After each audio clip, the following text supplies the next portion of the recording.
Il était une fois un petit village en bord de mer, calme et paisible, où tout le monde se connaissait.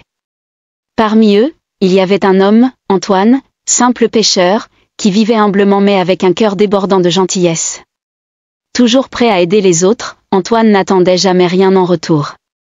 Cependant, il se trouvait être la cible de quelques hommes jaloux, méfiant face à sa générosité qu'ils jugeaient suspecte. Parmi eux se trouvait Vincent, un homme aigri et tourmenté par ses propres échecs.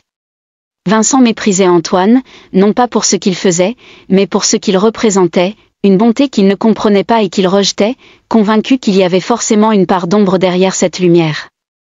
Vincent commença alors à répandre des rumeurs.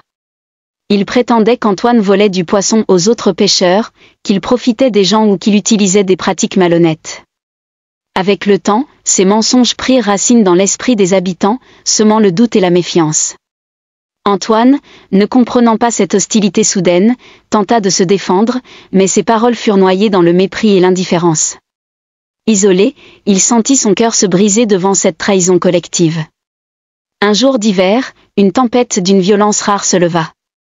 Antoine, malgré le danger, sortit en mer pour aider un bateau de pêche pris au piège des vagues. Lorsqu'il revint au port, après avoir risqué sa vie pour sauver celle des autres, il espérait que cela suffirait pour briser les préjugés. Mais les murmures continuèrent, plus amers encore. Épuisé et blessé par tant de cruauté, Antoine prit finalement la mer un soir de pleine lune, sans rien dire à personne. Il ne revint jamais. Au matin, les villageois se retrouvèrent seuls avec leurs remords et leur culpabilité. Les rumeurs qui avaient empoisonné leur esprit se révélèrent alors pour ce qu'elles étaient, des mensonges infondés nés de la jalousie. Le village devint morne et silencieux, hanté par l'absence d'Antoine. Sa disparition fit éclater la vérité, mais il était trop tard. Vincent, rongé par le poids de sa méchanceté, finit par quitter le village, fuyant ses propres démons.